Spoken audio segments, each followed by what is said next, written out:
Hey guys, with version 2.8 releasing in China, we now know everything about Nautika.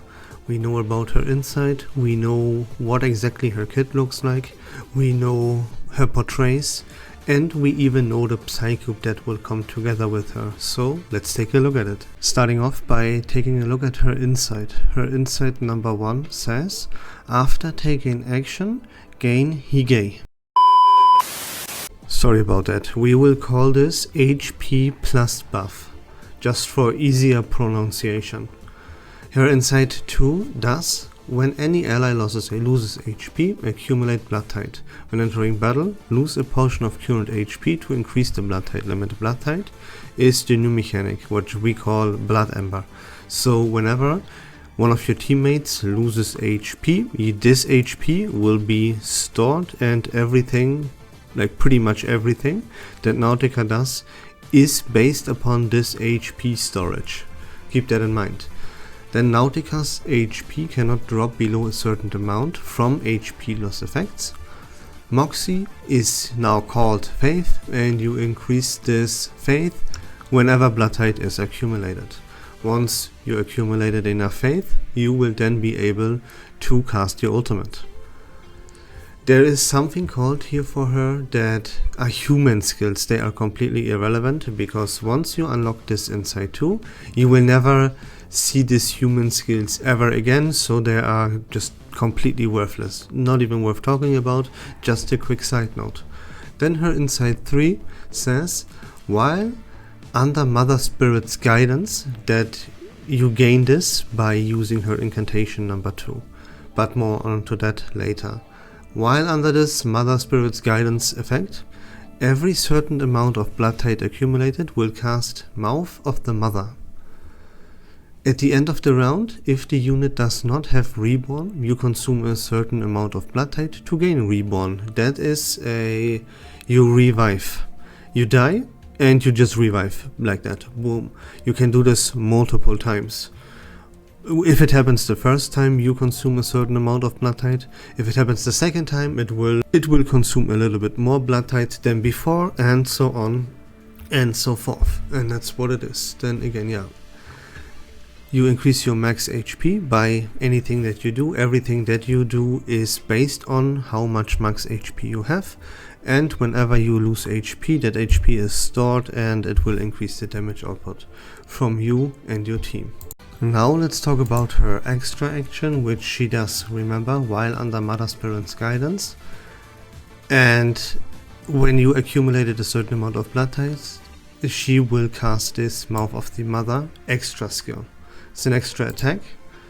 This is what it looks like right here, and what it does is, it's a mass attack. You lose a certain portion of current HP and you deal reality damage to all enemies.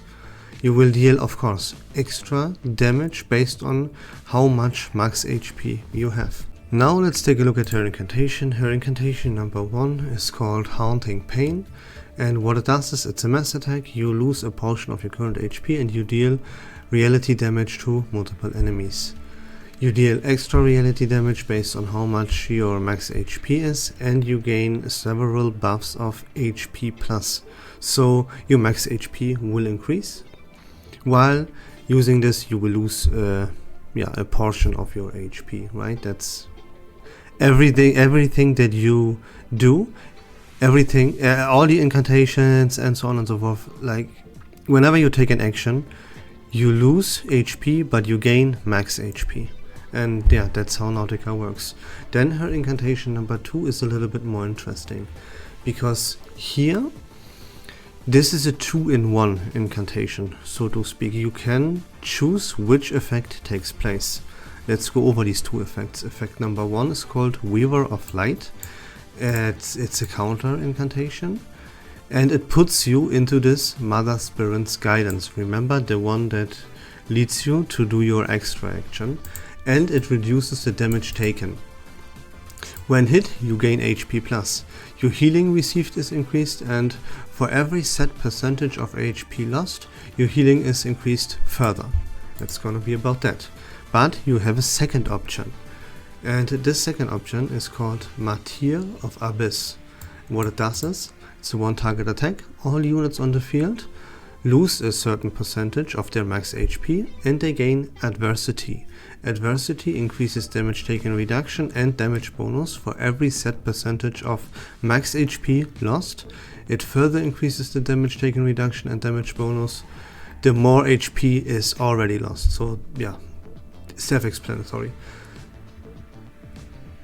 And that's it. That's your incantation number 2. You can choose between these two effects.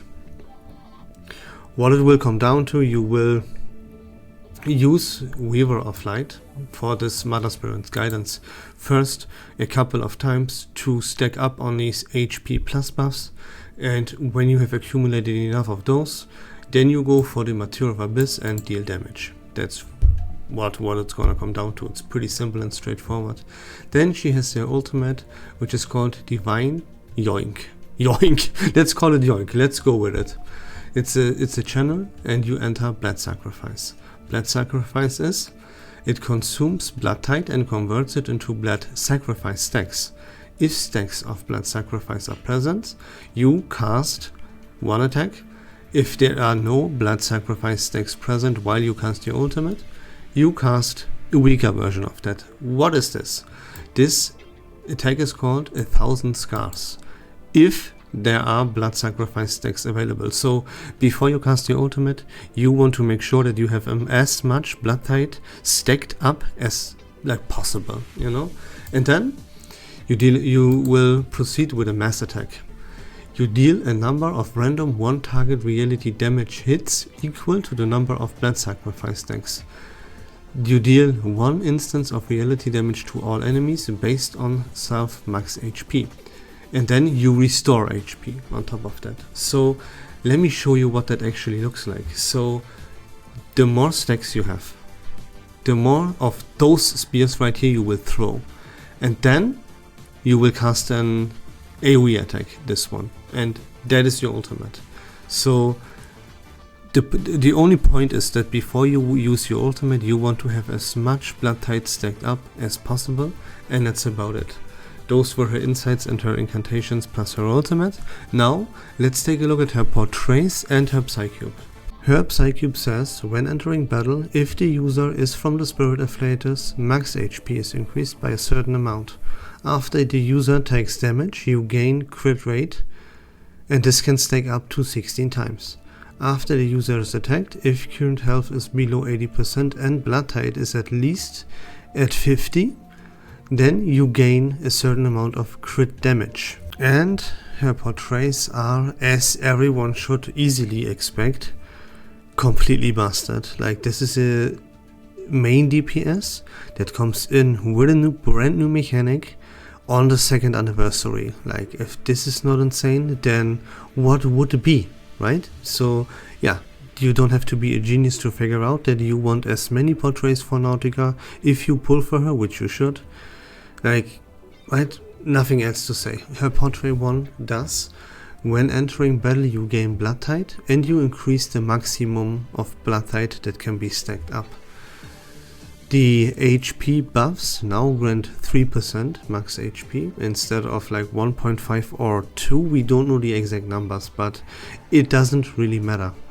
The point is, all of the important numbers and percentages, they get increased with these portraits. That's all that matters. By how much exactly is pretty much irrelevant for a character like Nautika. So yeah, keep that in mind. So you gain more Blood Tide. You increase the maximum of Blood Tide that you can stack up. You gain more HP from these HP plus buffs that you throw around, and less Blood Tide is now required to trigger Mouth of the Mother. Already absolutely ridiculous first portrait. This is exactly what she wants. This makes her much faster, much more consistent, and a threat right out of the gate. She is a little bit on the scaling side, right? Nautika normally, she takes a while to really get going and unfold her full potential. Portrait 1 gives her already an incredible amount of speed. So her Portrait 1 ultimate converts like less Blood Tide into 3 stacks of Blood Sacrifice. You gain Blood Sacrifice like faster, right?